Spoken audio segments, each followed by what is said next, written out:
Hello everyone, welcome back to my channel. So guys, this is the part 2 of hip joint biomechanics series. So इसके part 1 में हमने already बहुत सारी चीजें cover कर ली थी about the hip joint and आज की वीडियो में हम कवर करने वाले हैं about the kinematics and kinetics of the hip joint motions, right.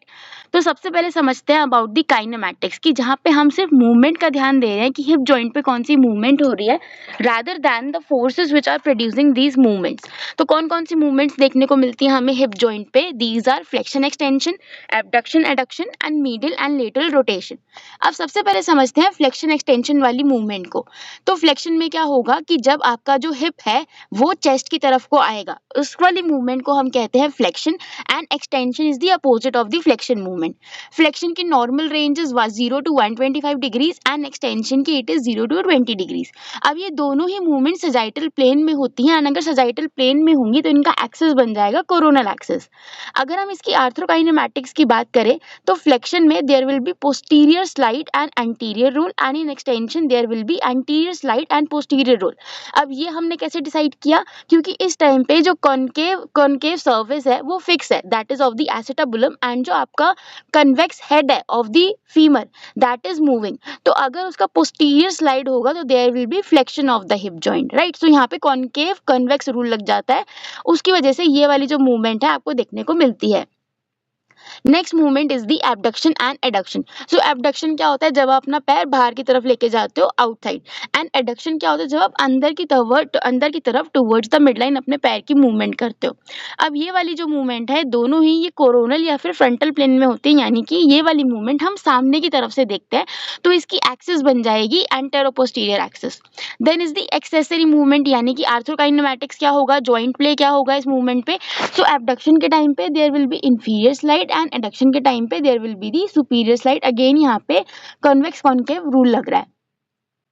Next and the last movement of the hip are the medial and lateral rotation. So medial rotation को हम और क्या कहते हैं? Internal rotation, and lateral rotation को और क्या कहते हैं? हम एक्सटर्नल रोटेशन, राइट। इनकी नॉर्मल रेंज रहती है 0 to 45 and 0 to 35 degrees respectively. अब ये जो मूवमेंट है ये हम नीचे की तरफ से देख सकते हैं, यानी कि ट्रांसवर्स प्लेन में हम इसको देख सकते हैं। अब अगर ट्रांसवर्स प्लेन में कोई मूवमेंट है तो उसकी एक्सिस कहाँ से जाएगी? वर्टिकल एक्सिस जाएगी। एक्सेसरी मूवमेंट्स की अगर हम यहाँ पे बात करें, so in medial rotation there will be posterior slide and in lateral rotation there will be anterior slide, right. So these are the medial and lateral rotation of the hip joint. अब बात करते हैं most important aspect, यानी कि kinetics. अब देखो जो आपका हिप जॉइंट होता है ना वो बहुत कॉम्प्लिकेटेड होता है। क्यों कॉम्प्लिकेटेड होता है? क्योंकि अगर आप यहाँ पे ध्यान से देखो तो जो आपका पेल्विस है, यानी कि जो पूरा ये हिप गर्डल है, पेल्विक गर्डल है, ये हॉरिजॉन्टली अलाइन है। ऐसा नहीं है कि सिर्फ स्ट्रेट लाइन में ही बातें हो रही हैं, वर्टिकली सारी फोर्सेज आके लग रही हैं, हॉरिजॉन्टली भी अलाइन है, तो उसकी वजह से जो फोर्सेज का डिस्ट्रीब्यूशन है वो भी डिफरेंट हो जाता है। एंड अगर आप यहाँ पे हिप के लिवर्स देखोगे तो ये भी एक दूसरे से परपेंडिकुलर लाई करते हैं because of the orientation of the pelvic girdle. तो यहाँ पे इन्होंने यही बात लिखी हुई है कि जो मोशन है वो कॉम्प्लिकेटेड है because of the shape of the pelvis, and जो हिप के लिवर है ये एक साथ एक लाइन में नहीं होते, rather they are perpendicular to each other, यानी कि 90 डिग्रीज का एंगल बनता है इनमें। अब काइनेटिक्स में कौन कौन सी फोर्सेज या मूवमेंट्स होती हैं? Anterior and posterior pelvic tilt, lateral pelvic tilt, lateral shift of the pelvis and forward and backward rotation of the pelvis. अब इन सारी मूवमेंट्स को हम समझते हैं। सो anterior and posterior pelvic tilt क्या होता है? बेसिकली ये समझो कि जो आपका पूरा पेल्विस है ना वो आगे की तरफ को शिफ्ट कर रहा है in anterior pelvic tilt, and posterior pelvic tilt में क्या है कि जो आपकी हिप बोन है, यानी कि जो पूरा पेल्विस है वो पीछे की तरफ को शिफ्ट कर रहा है। अब आगे पीछे शिफ्ट तो कर रहा है बट इसमें हम कुछ लैंडमार्क्स भी लेते हैं जिसकी वजह से हमें पता चले कि मूवमेंट आगे की तरफ हो रही है या पीछे की तरफ हो रही है। तो यहाँ पे हम लैंडमार्क्स कौन से लेते हैं? ASIS and TSIS and sacrum का जो लोअर मोस्ट पार्ट होता है उसे। So it is the motion of the entire pelvic ring, and ये क्योंकि anterior and posterior pelvic tilt है तो ये हम सजाइटल प्लेन में देखते हैं। जैसे हम फ्लेक्शन एक्सटेंशन भी सजाइटल प्लेन में देख रहे थे, सेम जो आपकी anterior and posterior pelvic tilt है ये भी हम सजाइटल प्लेन में देखते हैं। अब ASIS lies horizontally with PSIS and vertically with pubic symphysis, right. So यहाँ पे देखो हमने लैंडमार्क्स कौन कौन से बनाए थे? ASIS बनाया था, PSIS बनाया था, ठीक है। जो लोअर टेल बोन का पार्ट है कॉकेक्स वो होता है, एंड दूसरा लैंडमार्क आपका क्या होता है? Pubic symphysis. तो ये चार आपके लैंडमार्क्स रहते हैं। एंटीरियर पेल्विक टिल्टिंग में क्या होगा कि जो आपका ASIS है वो आगे की तरफ आ जाएगा और जो आपका सेक्रम का लोअर वाला पार्ट है, सबसे नीचे वाला पार्ट है, वो पीछे की तरफ और ऊपर की तरफ जाएगा। इन दोनों मोशंस की वजह से क्या होता है कि आपका जो हिप जॉइंट है उस पे फ्लेक्शन होता है, यानी कि जब भी एंटीरियर टिल्टिंग ऑफ पेल्विस होगी so there will be hip joint motion और जो लंबर स्पाइन है उसमें एक्सटेंशन इंक्रीज होगा। अब बात करते हैं पोस्टीरियर पेल्विक टिल्ट की, तो इसका बिल्कुल अपोजिट एंटीरियर में हो रहा था। सो इसमें क्या होगा कि जो आपका PSIS है that moves posteriorly and inferiorly और जो सेक्रम है वो फीमर की तरफ को आ जाता है, यानी कि यहाँ पे क्या होगा कि जो आपका हिप जॉइंट है उसका एक्सटेंशन होगा। और लंबर स्पाइन पे क्या होगा, लंबर स्पाइन पे होगा आपका फ्लेक्शन। तो ये हमेशा ध्यान रखना कि जब भी एंटीरियर टिल्टिंग होगी पेल्विस की so there will be hip flexion along with spine extension, lumbar spine extension, and whenever there will be a posterior pelvic tilt there will be extension at the hip joint and flexion at the lumbar spine. ठीक है, तो यहाँ पे देखो पूरा pelvis इन्होंने arrow से दिखा रखा है। There is anterior tilting of the pelvis, उसमें ASIS नीचे की तरफ जा रहा है, and posterior tilting of the pelvis में PSIS नीचे की तरफ जा रहा है, राइट। सो ये वाले जो मोशंस हैं anterior and posterior pelvic tilt ये हिप जॉइंट पे भी असर डालेंगे। जो आपका anterior and posterior pelvic tilt है ये वेट बेयरिंग में भी हो सकता है एंड नॉन वेट बेयरिंग में भी हो सकता है इन यूनिलेटरल स्टांस। ठीक है, तो दोनों ही कंडीशंस में जो चीजें हैं वो सेम ही रहेंगी, बस एक में आपका बायलेटरल स्टांस है एंड दूसरे में आपका यूनिलेटरल स्टांस है। Next is the lateral pelvic tilt. अब लेटरल पेल्विक टिल्ट हम सामने से देखते हैं, यानी कि फ्रंटल प्लेन में से देखते हैं around the antero posterior axis. अब इमेजिन करो तुम एक पैर पे खड़े हुए हो, ठीक है, तो तुम्हारी जो वेट बेयरिंग है वो एक पैर से ही जा रही होगी और जो दूसरा पैर है वो तो नॉन वेट बेयरिंग हो गया। क्यों? क्योंकि वो जो तुमने फ्लेक्स कर रखा है या फिर तुमने हवा में ऊपर उठा रखा है। तो जो तुम्हारा वेट बेयरिंग वाला फुट है जिसपे सारा वजन जा रहा है it will act as a pivot, यानी कि उसके सहारे से ही तुम्हारा जो नॉन वेट बेयरिंग वाला लेग है वो मूवमेंट कर पाएगा। ठीक है, सो जो तुम्हारा वेट बेयरिंग वाला लेग है that becomes the pivot for the other leg to do the motion. अब जो तुम्हारा नॉन वेट बेयरिंग वाला लेग है या उसको हम रेफरेंस साइड की तरह यूज कर सकते हैं। अब या तो वो ऊपर हो सकता है या वो नीचे जा सकता है, यानी कि इट मे बी एलिवेटेड और it may be depressed or dropped, which is known as hip hike or the pelvic drop respectively. सो जब नॉन वेट बेयरिंग हिप है वो ड्रॉप हो जाएगा। अब देखो यहाँ पे मैंने तुम्हें बोला कि रेफरेंस किसका लेते हैं, हम नॉन वेट बेयरिंग हिप का ही लेते हैं। तो अगर तुम्हारा जो नॉन वेट बेयरिंग हिप है यानी कि जो हवा में तुमने उठा रखा है अगर वो ड्रॉप हो जाता है यानी कि वो गिर जाता है, इफ इट ड्रॉप्स, देखो जैसे यहाँ पे गिर रहा है, एक पैर हवा में है इसमें और एक पैर तुम्हारा गिर रहा है। ठीक है, जैसे यहाँ पे तुम्हें बी इमेज में दिख रहा है there is a right pelvic drop, तो नीचे की तरफ तुम्हारा जो हिप है वो आ रहा है। इसकी वजह से क्या होगा, जो एक एंगल बनता है between the femur and the line through the ASIS decreases, that means जो तुम्हारा वेट बेयरिंग हिप है दैट विल एडक्ट। और वहीं अगर जो तुम्हारा नॉन वेट बेयरिंग है वो हाइक करता है यानी कि ऊपर की तरफ जाता है, तो जो तुम्हारा वेट बेयरिंग हिप है जो कि एक पिवट की तरह एक्ट कर रहा है it will go into abduction. ठीक है, तो ये चीज हमेशा ये जो तुम्हारा ये वाला मोशन है that means the lateral pelvic tilt ये हमेशा किस में होगा, यूनिलेटरल स्टांस में, जिसमें तुम्हारा एक पैर तो वेट बेयरिंग में रहता है and the other leg is in non weight bearing. तो एक जगह पे एडक्शन होगी एंड एक जगह पे एबडक्शन होगी, but it depends on the non weight bearing hip कि वो ड्रॉप कर रहा है या वो हाइक कर रहा है, राइट।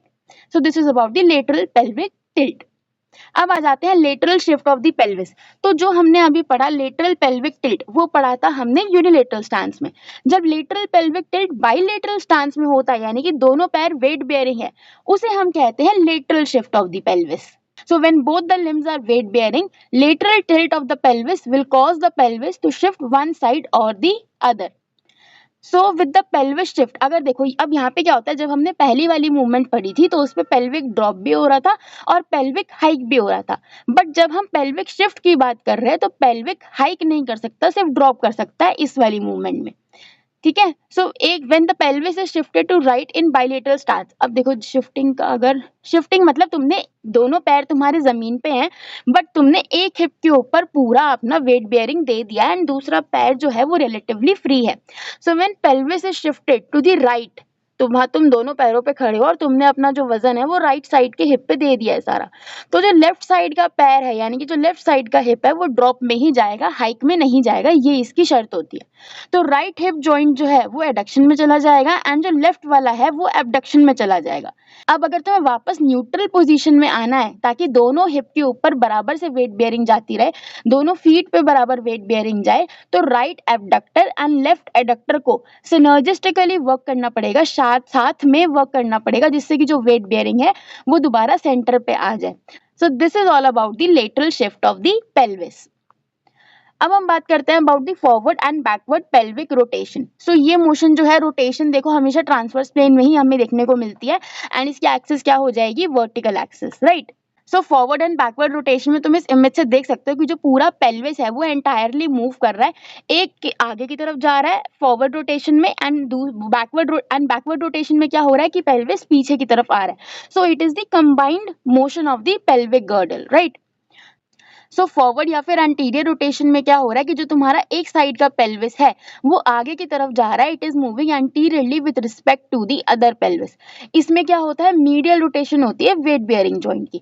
एंड बैकवर्ड या पोस्टीरियर रोटेशन में क्या होता है कि जो तुम्हारा एक साइड का पेल्विस है it is moving posteriorly with respect to the other side of the pelvis, and इसमें क्या होता है, वेट बेयरिंग जॉइंट पे लेटरल रोटेशन होता है, right. So this is about the forward and the backward rotation.